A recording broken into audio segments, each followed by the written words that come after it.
राधे राधे, जय श्री कृष्णा। आज मैं आप सभी के लिए वृंदावन ब्लॉग लेकर के आई हूँ। हम लोग वृंदावन गए थे, वही ब्लॉग आप सभी के साथ में शेयर कर रही हूँ। ये मैं ताज एक्सप्रेस में बैठी हूँ। हमारा रिजर्वेशन था लेकिन कंफर्म नहीं हुआ था, वेटिंग थी। तो हम लोग गए थे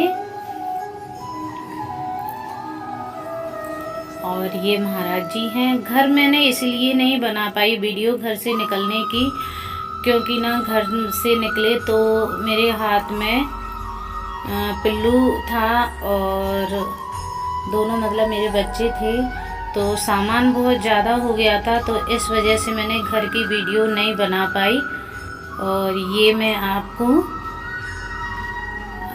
आगरे से मतलब थोड़ी दूरी का जो बाहर का नज़ारा था वो दिखाया है। और ये देखिए मेरा पुल्लू मेरे साथ में बैठा है, इसको साथ में ले गई थी। और ये हम मथुरा पहुंच गए हैं रेलवे स्टेशन पर। जो मैंने कुछ वीडियो मैंने ऐसे ही बनाई हैं, वो ही मैंने जोड़ दी हैं। तो हम लोग ये पहुंच गए हैं। और ये देखिए दोनों बच्चे आपको राधे राधे बोल रहे हैं। पुल्लू भी है और कानू भी है, दोनों आपको राधे राधे बोल रहे हैं।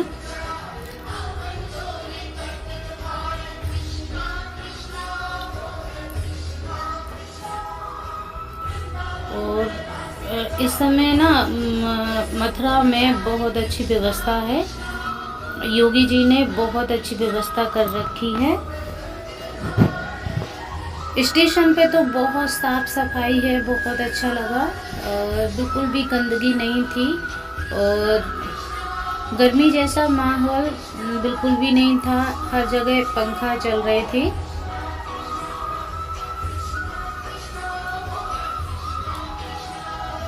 और पूरे रेलवे स्टेशन पर हर जगह पुलिस वाले लगे हुए थे, मतलब चेकिंग हो रही थी, सुरक्षा थी बहुत अच्छी। और मैंने सोचा आप सबको रेलवे स्टेशन का भी थोड़ा सा ब्लॉग वीडियो दिखा दूं।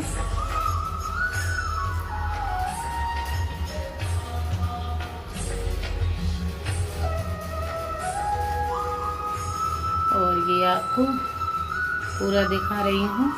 और वो सामने जो सीढ़ी होती हैं इलेक्ट्रॉनिक वाली, वो वाली सीढ़ी है। मैं इन पे कई बार चढ़ती हूँ, जब भी जाती हूँ ग्वालियर जाऊँ या कहीं भी जाऊँ तो 2-3 बार तो इन पे चढ़ती हूँ। मुझे बड़ा अच्छा लगता है इस वाली सीढ़ियों पर चढ़ने में और उतरने में, मुझे बहुत अच्छा लगता है।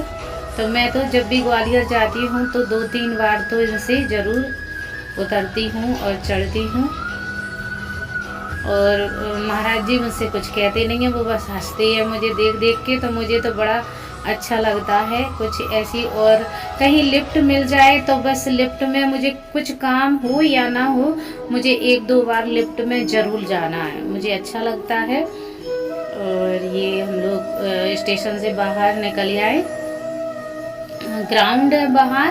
पहले जब हम जाते थे तो तब नीचे आरसीसी का फर्श था, लेकिन अब योगी जी ने शायद वो टाइल्स बोलते हैं वो लगवा दी है। बहुत अच्छी व्यवस्था हो गई है। जैसे अगर बहुत भीड़ हो जाए गोवर्धन पे तो उधर से लौट के आकर के आराम से ज़मीन में अपने छोटे छोटे जो चटाई वगैरह जो ऐसी चीज़ें होती है उन्हें बिछा करके, चद्दर वगैरह बिछा के व्यक्ति सो सकता है, श्रद्धालु सो सकते हैं आराम से वहाँ। ऐसी कोई भी गंदगी वगैरह कुछ भी नहीं है, बहुत अच्छी साफ सफाई है। टाइल्स तो ऐसे लगी हैं जैसे बिल्कुल अपने घर का ग्राउंड हो, बिल्कुल गाय वगैरह का गोबर और पेशाब वगैरह कुछ भी नहीं थी गाय की। बहुत अच्छी साफ सफाई है। और वहाँ पर जो मतलब ऐसे अनजान व्यक्ति जो समझ में नहीं आ रहे थे, तो उनसे पुलिस वाले हर बात की जानकारी ले रहे थे, मतलब कोई फालतू तो नहीं है, जेब कतरा तो नहीं है और चोर तो नहीं है। तो इस प्रकार से उनसे पूछ के उनको, अगर उनकी समझ में आ रहा था तो बैठे ही रहो, और नहीं समझ में आ रहा, उनको शक हो रहा है, तो वो वहाँ से उठा के उसे भगा भी रहे थे। सुरक्षा अच्छी थी वहाँ पर। और ये मेरा बेटा नीचे बैठ गया है क्योंकि परेशान हो गया है ट्रेन में बैठे बैठे, तो ये परेशान की वजह से थक गया है। मैंने इसको पानी पिलाया है, रात हो गई थी, उसका तो सोने का टाइम हो गया है। अब मेरे पास उस टाइम इसके लिए कोई व्यवस्था नहीं थी, फिर मैं मथुरा से, गोवर्धन से, फिर मैंने इसके लिए टोकरी ले ली, फिर मैंने इसको उसमें सुला दिया था। अब सफ़र में कहीं जाते हैं तो बच्चे परेशान तो होते हैं।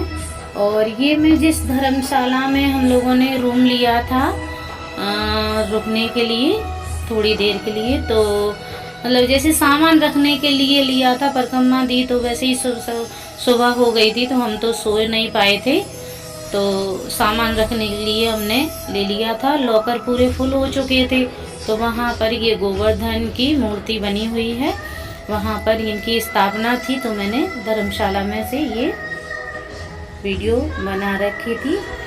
और ये हम पहुँच गए दान घाटी मुखारविंद के मंदिर पर पहुँच गए हैं। कहते हैं जब भी परिक्रमा लगाई जाती है तो यहाँ से शुरुआत जरूर करते हैं। और ये मुखारविंद पर 56 भोग रखे हैं इस भगवान के लिए। इस भोग में कोई भी ऐसी खाने की वो नहीं है जो इनके लिए नहीं हो। सारे जितने भी पकवान होते हैं सभी रखे हुए हैं। 56 प्रकार का भोग है महाराज का। और वहाँ पर भी छोटे से मुखारविंद के मंदिर पर भी छोटे से गोवर्धन बने हुए थे, तो वहाँ पर हम लोगों ने जल चढ़ाया, दूध चढ़ाया, फूल वगैरह से पूजा की। और ये अंदर कृष्ण भगवान की गोवर्धन पर्वत उठाते हुए मंदिर में मूर्ति बनी हुई है अंदर जाके। और वहाँ भी बहुत अच्छी सी साफ सफाई थी। वही मंदिर का ग्राउंड है ये दान घाटी। यहाँ से परिक्रमा शुरू होती है और ये राधा कृष्ण है। और ये हमने गोवर्धन की परिक्रमा शुरू कर दी है। हम दोनों ने पहले परिक्रमा शुरू करने से पहले कनक दंडवत दी थी हमने, थोड़ी थोड़ी, मतलब 7 और 11 के करीबन हमने कनक दंडवत दी हैं। ये सौन होता है, थोड़ी सी हमें कनक दंडवत जरूर लेनी चाहिए महाराज की आगे शुरुआत करने से। और धरती को पा लागना चाहिए। जैसे हमने परिक्रमा शुरू कर दी है, फिर उसके बाद में हमने पैदल परिक्रमा दी। और ये मैं शुरू हो गई हूँ, मैंने परिक्रमा दी है। और क्या आप सब लोग जानते हैं, पता है आपको कि जब लेडीज कनक दंडवत देती है तो अपने मतलब पूरा शरीर जमीन पर क्यों नहीं लगाती है? क्या आप इसके बारे में जानते हैं? कहा जाता है कि जब ना औरत अपनी धरती माता पर स्तनों को स्पर्श करती है तो धरती माता लेडीजों के स्तनों का भार नहीं सह पाती है। तो इस वजह से हमें सीधे हाथ के करोंट पर ही कनक दंडवत देनी चाहिए। बिल्कुल से जमीन पर सीधे लेट करके हमें कभी भी कनक दंडवत नहीं देनी चाहिए। ये धरती माता पर बहुत बड़ा बोझ हो जाता है। जब आप सोचिए, जब लेडीजों के स्तनों का इतना बोझ होता है, इतना भार हो जाता है, तो और गुप्त अंग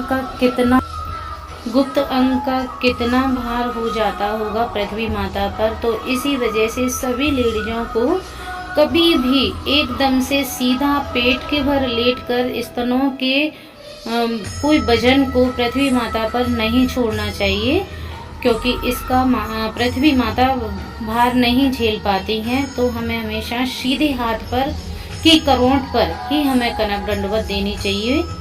तो ये हमें पुण्य प्राप्त होता है इसका, और हम पर कोई भी भार नहीं चढ़ता है। तो आशा करती हूँ आज की वीडियो आपको यहीं तक अच्छी लगी होगी। इससे आगे मैं आप सबके लिए कल अपलोड करूँगी। और ये मैंने परिक्रमा शुरू की है, यहाँ से आगे कल की वीडियो में आप सभी को दिखाऊंगी। और आपने देखा कोई ने पैर छुए थे, ये सौन होता है कनक दंडवत देने वाले के पैर छूने को कहे जाते हैं, सभी लोग छीते हैं। तो राधे राधे।